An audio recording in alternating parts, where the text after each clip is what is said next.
So I feel like I've talked to a few of you, and I understand that there's a lot of frustration. And so why we are here, one, I believe in the city, and I believe that there is communication that needs to happen for people to have hope in our city, in the city that we love, where I raise my kids. I love this city so much. I have a legacy to protect, 40, almost 50-year legacy.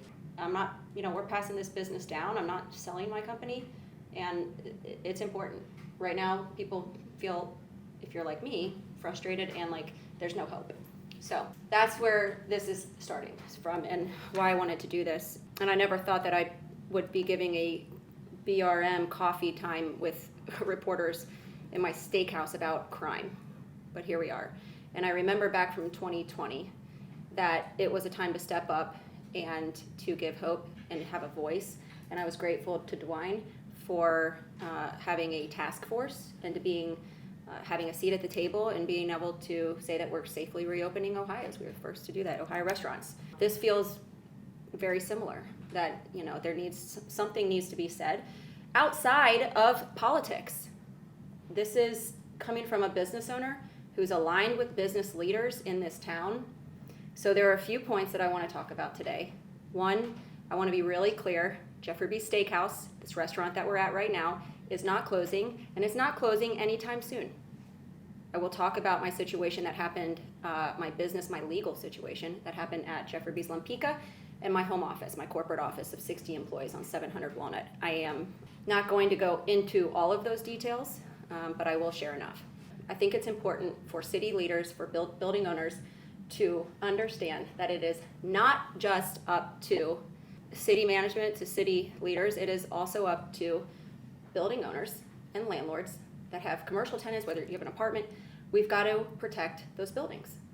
And the only thing that I will say about 700 Walnut, and that is a relationship that we care a lot about. Neil Bortz made it possible for my father he invested in him, and Marvin Rosenberg. And my corporate offices, so just to be clear, I've got roughly 10,000 square feet, which is Lempicka, and the second floor is my home office. There is no key fob, there's no security guard at the front, the doors are not locked.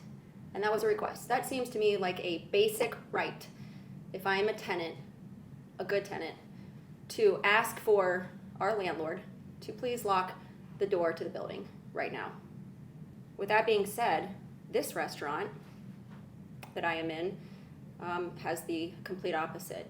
Steve Leeper and 3CDC, I have gone above and beyond with what we've asked. They could not be better landlords to us.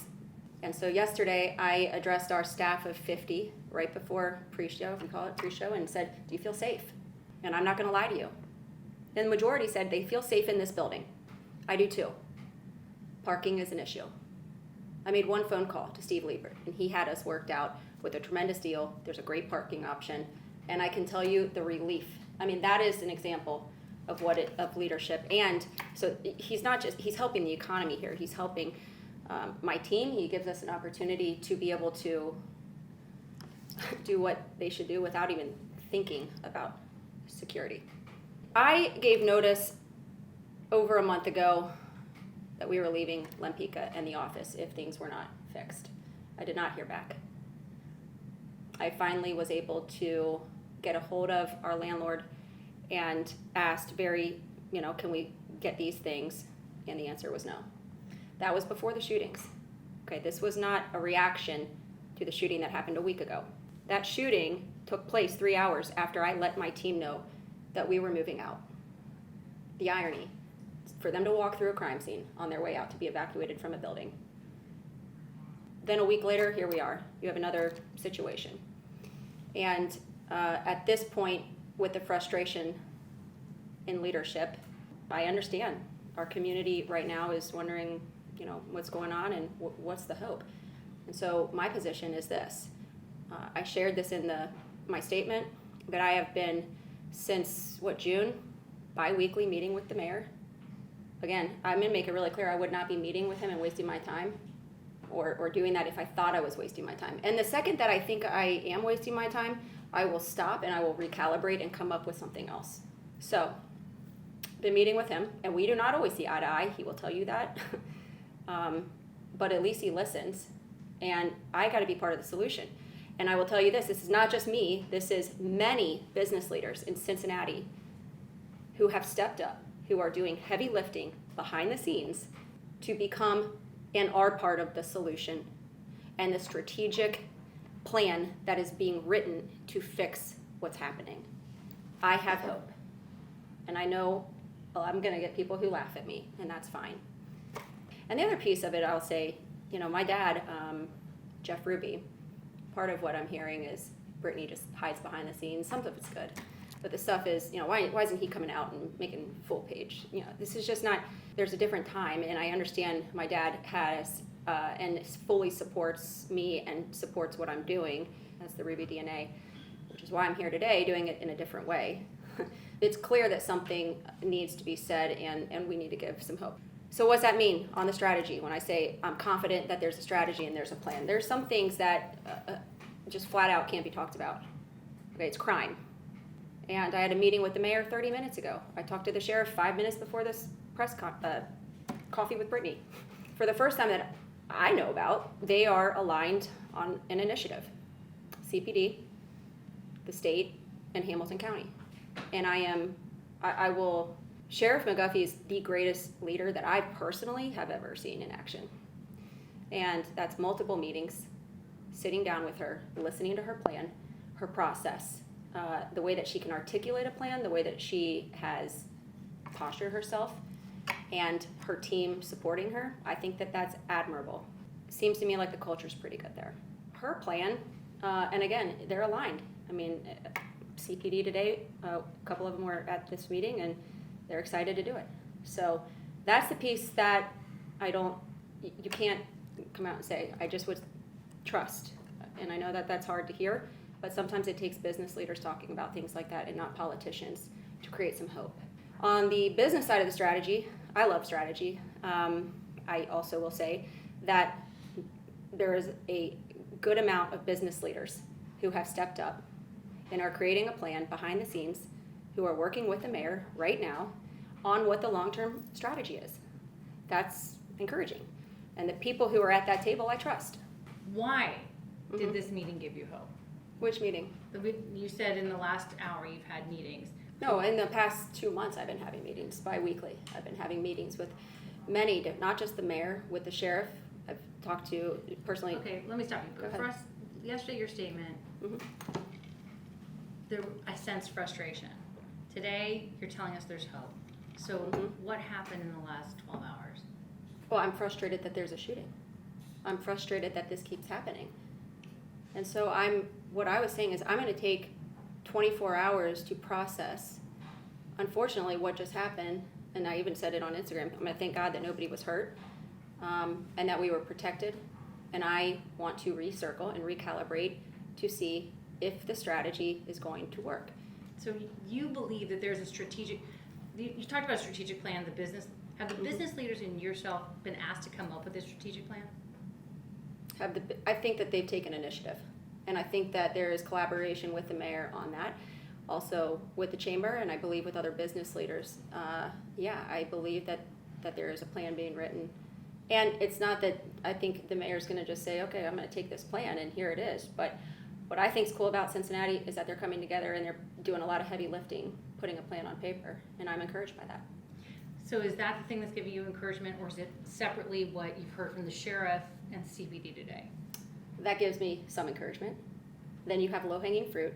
I call it stop the bleed, which is a bad analogy, probably, but we've got issues right now. And what is being drafted right now that is in almost ready to go, and I would encourage you to talk to the sheriff about it, is her plan. And that, even as of October 6th, she met with CPD. They agreed to come on board. And the state has completely partnered. She went down and did a sweep on October 8th and 9th and asked her for her data, what they found. She cleaned up Court Street, right? She went back down and basically, again, you go back, you create a plan, you do something. And I think that it would be very advantageous for her to talk about that plan. And so now that plan is on steroids. And so that plan is what I'm encouraged about. There is another initiative that is in the works that is about, to launch. And I think that that's great. That's encouraging for me. So, but the sheriff's not very forthright. and, doesn't want to be in front of the camera, maybe, Yep. she's not really involved in all of this. Can I talk about that? Yeah. Yeah. The sheriff will not, okay, so she's going to speak to it. She's waiting. She is extremely process-oriented. She is calculated, and she will not just take any opportunity to do a press conference. She is getting the data right now. She is getting all the facts. She's putting a plan together because she wants one, when she finally addresses it, I think she wants to come out and report what the progress, what she did, and also to a certain extent what the plan is, but not too much without showing the full hand. And again, this isn't just about the sheriff. I think that it needs to be reported that there is unity and that they're aligned with CPD, that they are teaming up and that the state is involved and that there is something. And I mean, again, I'm not in crime. This is not, I run restaurants. I am optimistic, and business leaders need to hear that, and our community needs to hear that. What I have a challenge with, and I understand, Tanya, how frustrated you are. I get it. I understand how infuriating it can be. Look at where we are right now.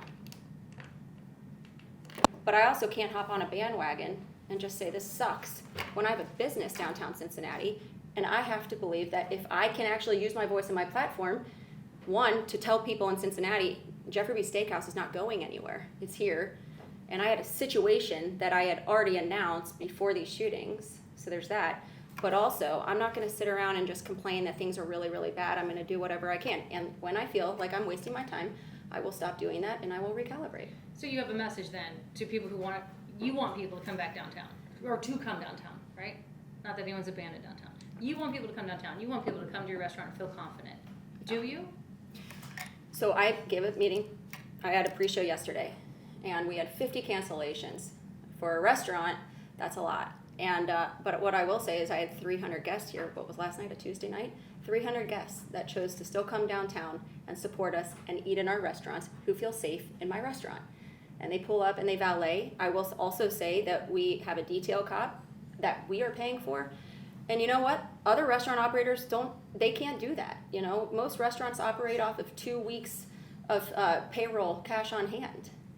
And good example, we hired last year Ron Hale, who was with CPD for 30 years. He was also with Cincinnati SWAT. And that was the person who stepped up and said in front of my staff and who de-escalated basically and gave leadership the night of the shooting across the street from here, how to handle it. It gave them peace of mind. These are change the game, different ideas. Not everybody can do that. But he has also been in every meeting with me. And how do you feel about this? What do you think? I don't know what I don't know. And he is personally helping other restaurant operators who are going and dealing with B&E and dealing with crime and the situation that happened across from us. And so there's that. So there are things that are, things that happen behind the scene. You asked me, do I feel safe right now downtown? Right? You want me to answer that? Yeah. I feel safe at my restaurant. I'm optimistic in the plan. And I think this plan is going to work. I believe that we have a challenge, so I'm not going to sugarcoat that. But I believe that we are going to turn this around. And I don't think it's just the mayor. Can I be clear about that? This is not just city leadership. This is not just CPD. I think it's going to take all of us, business leaders, building owners, all of us, to do our part to create an atmosphere in Cincinnati, downtown Cincinnati, which we all know this isn't just a Cincinnati issue, but we could potentially build something and model it and scale it across the country. Well, I guess the thing is this. So, Can I just say I'm on your side too, and I'm on your side? I mean, I understand why you're frustrated. I think we're all agree the whole thing, and we want you guys to stay down. I like the fact that you're doing this, Brittany. I mean, I think it's good. Because I think that maybe some mixed signals went out yesterday. I agree with you. So the Rubies are leaving town. You know what I mean? That kind of thing. So I think this is good. But I guess the thing that kind of gets me, and I think everybody in this room would agree, is so when DeWine offers all this help, hey man, I'm gonna give you everything, and then our mayor kind of says, I don't want any of that, and then decides on a day, we'll take 1 day or 2 days, whatever, a month. Obviously, a lot of people in Cincinnati say, wait a minute, DeWine, he was offering you a bunch of stuff that could have helped. and it was our mayor, and I'm not dumping on the mayor, but you're working hand in hand with the mayor. Mhm. So when you're talking to him, are you saying, why aren't you taking all this help? Mhm. Because that could have made a dent. Could have. Right? And? You want me to answer? Okay. Yeah. I think he did accept some help, and I think more help is coming. I think that there are processes that I flat out don't know about in order to accept that help. And whether it's the collaborative agreement, MOUs, processes, I do believe that he is accepting more help. I talked to Governor DeWine about that. I asked him. He said, man, we had an awesome meeting, and more help is coming. That's great. They accepted it. Brittany, real quick, and you referenced the 300 guests. Was that at this steakhouse? Yeah, we have 300 guests last night. Here, not across your properties, here. Here, this was That's one right. restaurant. That's terrific. And then let me ask you, culturally speaking, because I'm struck by, you heard Chief E.G. yesterday talk about low-level offenses. We're going to have officers go up and talk to the guy or the girl that's smoking weed on Fountain Square or whatever. A little bit of a different shift, it seems, certainly than what I think that people have been frustrated that hasn't happened. Mhm.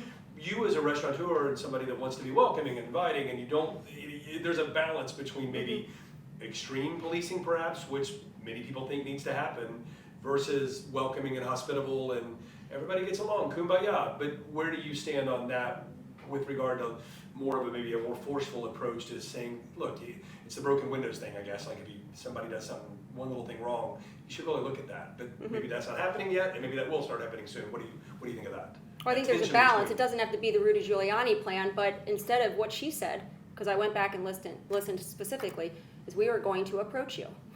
That's different than saying, I'm going to arrest you. Next question. Yeah.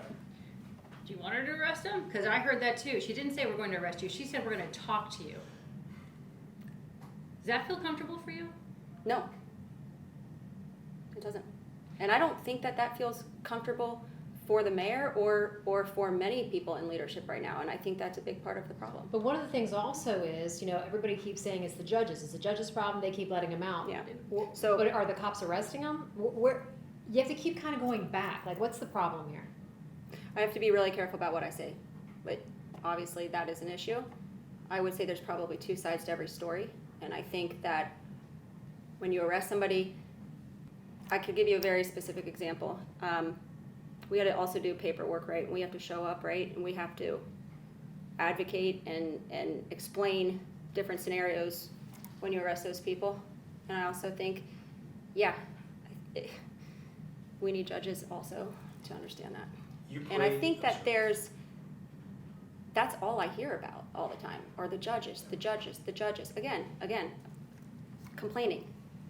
I've heard different sides that I thought, well, that actually I can understand that, I see that, and I think it's a collaborative. What is needed is to sit down at the table, unified, and to be collaborative, and to sit down with the judges. What's going on, right? Who else can sit down with the judges and talk instead of, chirping? I might chirp to my friends about how I feel, but I have a responsibility as a business leader to try to bring people to the table, which is what I've done. I probably spend about 30-40% of my time at this point as a restaurant operator, as a CEO of our business, on crime. And that is not the industry I thought I was getting into. You just hit on something there. In July, I'm curious about something. You had 50 cancellations last night. Mm-hmm.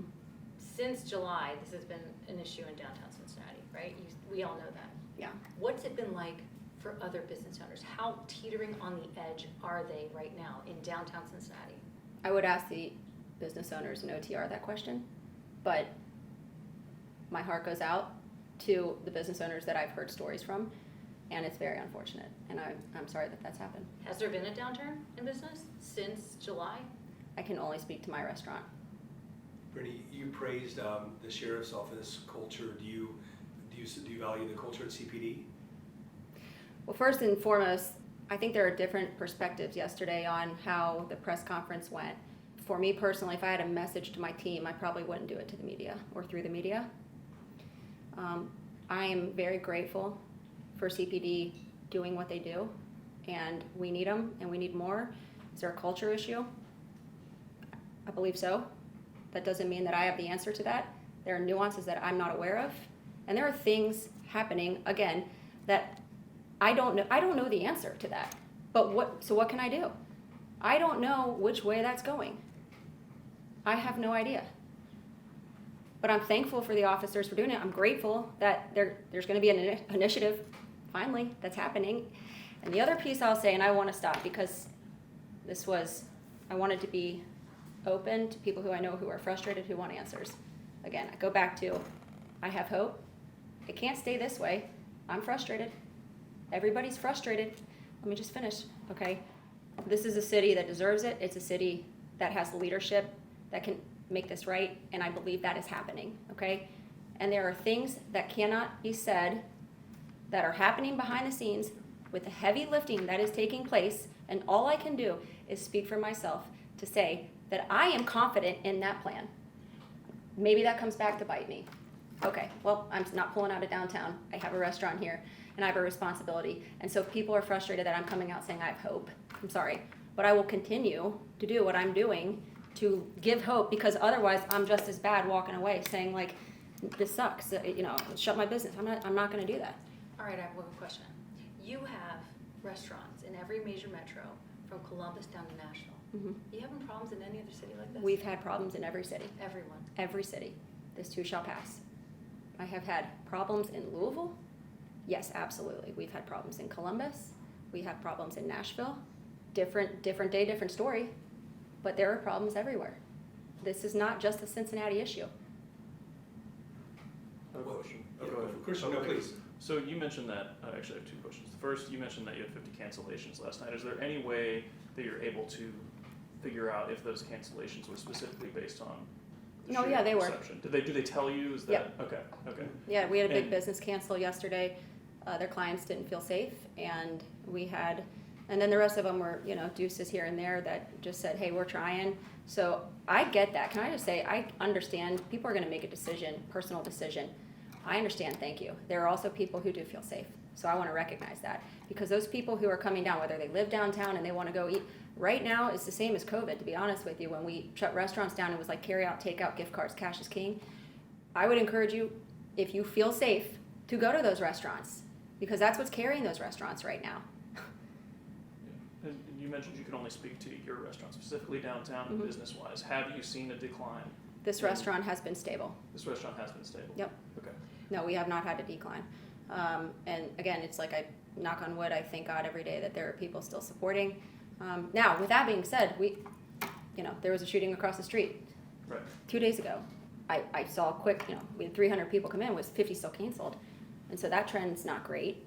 So this is again why we've got a detail cop outside until I feel confident in telling our staff right now, like, you got nothing to worry about.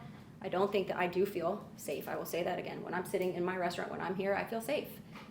But I understand that people are entitled to, they're gonna do what they wanna do. There was a concert last night, my daughter, 12 years old, a Christian concert, and she didn't go.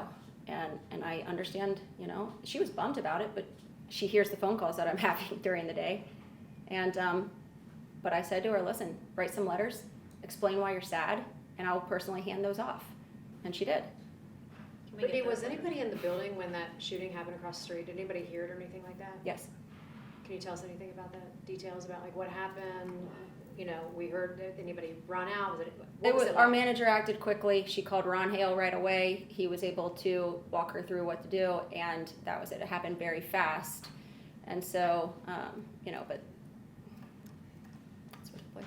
Anything else? Real quick about Limpica, just because so many Yeah. good memories and nostalgia and all the things, like what's gonna happen to the bar? What happens to the beautiful interior stuff? And that's one of the questions in the newsroom. We were like, so many people have had such fond memories of that place. And it's different now, of course, it's not the restaurant, but anyway, what happens to all this stuff, do we think, at this point? Jeff Ruby should be on like American Hoarders, the show. So we have a warehouse, undisclosed location, that's amazing. And it's amazing Tamara de Limpica art, chandeliers that he personally sourced, everything, it's just, this is what he does, this is what we do together. And this is gonna be a sad day. But we keep it. We'll recirculate it. Plug for the collector's room at Carlo and Johnny. If you ever want to see all his stuff in one room, go up there. It looks good, but we were like, we got to clear this warehouse out, Makes sense. and it's all up there.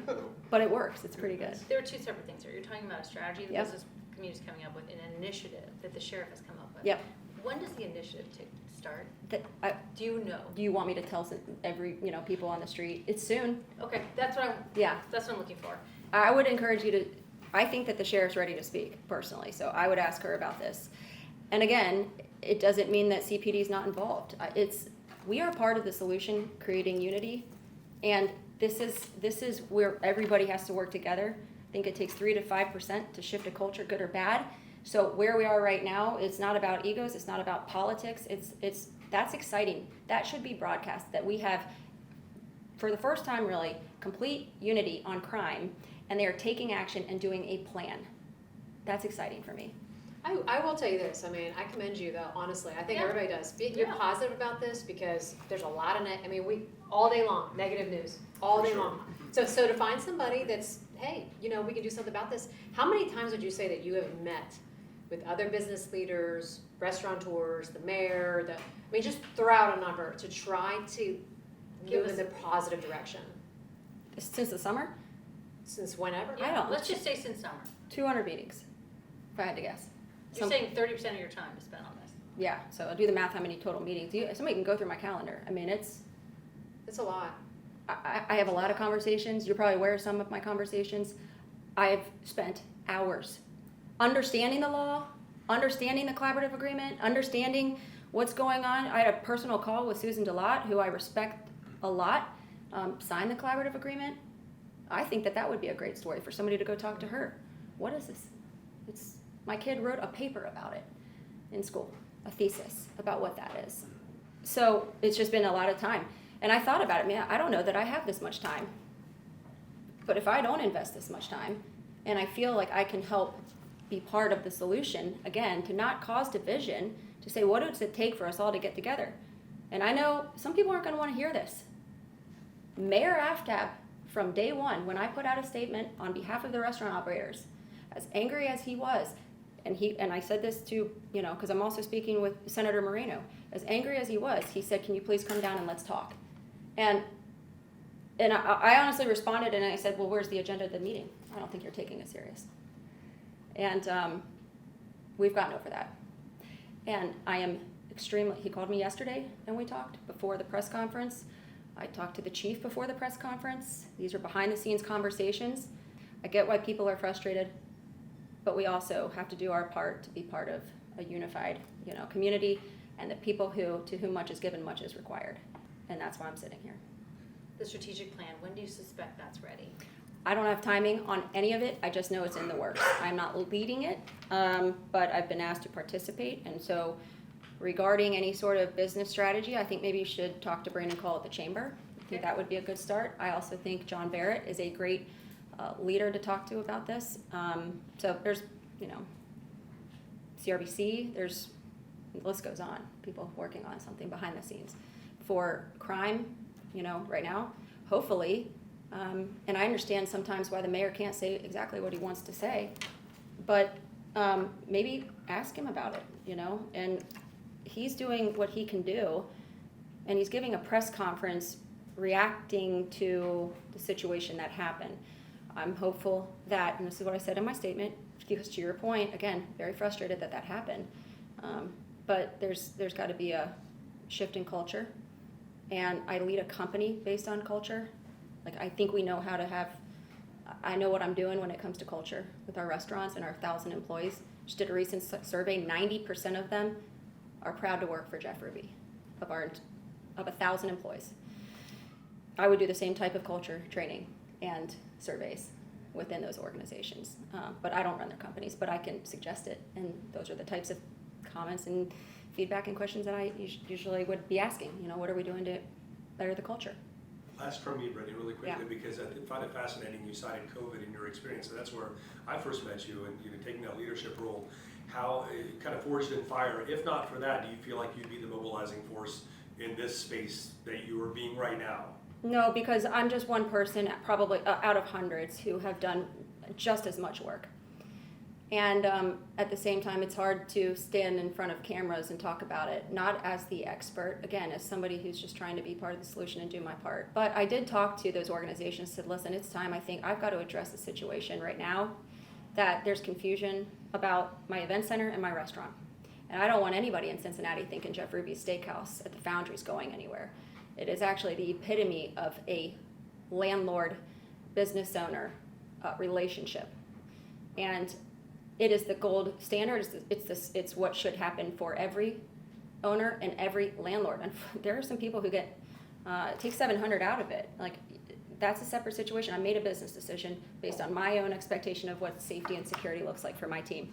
But that is one example of how non-city leader, so the mayor's office, we'll call it, landlords have to do their part. That's just how I feel. I think that laws need to be changed. When it comes to strictly a business standpoint, I know you mentioned you can't speak to exactly what is being discussed in these kind of closed door meetings, but from a restaurant owner downtown, what are there things that you need to see change? Like, can you lay out a few things so that I have a whole plan. Okay. I was like, you know what? I'll do the heavy lifting. I'm not going to sit here and say I have a problem right? and not have a solution and What is- expect So what are your What solutions? is your solution? it would take all day. A strategic plan. Nobody loves a strategic plan more than me. I have a Harvard MBA strategist on my board for my restaurants, Darcy Bean. It takes a year to come up with a strategic plan. You don't want to rush a crime plan. I'll say that. And for even the sheriff right now to say I'm going to speed it up by a week, like, let's make sure, and I know she does, but I can't go through what I think the strategy is. I think it's 3 major buckets, and I think you can fix it pretty simply. But again, and I think it's happening. I hope I'm not eating my words, but I think you can take it to the bank that we're going to be in a different situation here soon. Would have a follow-up question, not specifically related to that, but right after the shooting, CPD chief was interviewed by I can't remember which one of you guys it was, but she mentioned that it was her frustration. You could hear it in her voice. She said, we've already beefed up our patrol in this area. We had 2 detail cops right outside when it happened that ran over. Obviously, it's going to take a long time. It's going to take time to fix the issue. How do you all feel about the public, as business owners, about public perception? Because we could sit here and talk. That's why I'm here. We can sit here and talk all day, but if there's nothing stopping another person from walking around and doing another crime right across from anybody's restaurant. So, like, how difficult is that to deal with? Because statistically, like, you and me are not that likely to be victims of a crime. But when we hear about it, it's our perception that becomes reality. So yes, there are shootings in Cincinnati. Urban settings are stereotypically more dangerous than suburban settings. As a business owner, like, how do you navigate keeping your customers when there's all this noise? I know it's kind of a loaded question, What's but I your think specific I live question? downtown. I like where you're going. Well, Yeah, I I live know. downtown, and I get frustrated. Yeah. Like, I have an apartment, so I know you mentioned property was an issue. I have an apartment, so my rent can be an issue, but I walk to the grocery store on Court Street. That's where I shop. Like, sometimes I walk to work, because I work in the Scripps Center. At first, I was like, this is all talk, and then these crimes keep happening. So even me living downtown, I'm like, oh, should I go out? Like, it's getting darker soon. Like, so that's a perception thing, because I've still walked around, and nothing's happened to me, but maybe there's other factors that play into that. But, like, what does that look like for you guys? Like, how do you fight the perception? Yeah. Well, I told my staff yesterday, I do not. I have a responsibility to provide safe parking for you. Like, I don't want you walking all the way down the street, at 1 o'clock in the morning. That's not something that I think right now is a good idea. And so the perception is that you're asking there were detail cops outside when this happened, right? And how do you stop that? Right. I don't have an answer. So let me just start there. But I do think that there's something that we can do to create. No, I can't even say it. I just can. I'm hopeful. That's what I'm gonna say. And I understand why you're frustrated, Christian. I told my team yesterday, you deserve to feel safe. And I'm sorry, some of you do not. And there is one that said it's status quo. This is just the way that it is. And they deserve better than that. And I'm gonna continue to do what I'm going to do in order to give them an opportunity to, feel 100% confident when they come to work. All I can say is it is a heavy lift. There are a lot of people involved. It's very complex. I think that would be a great question for the mayor. And I think that's a good question for CPD. What do? You have 2 cops, this happens. There's some things you're not gonna be able to just, that video scared me. At the same time, there is ways to have a preemptive strike to be able to surround and have an awareness. And I think she talked a little bit about that, right? That you've got to be able to make eye contact, you've got to look and do those things. You know, I'm frustrated that happened, and it shouldn't have. I'm sorry. Thank you. All right, good stuff.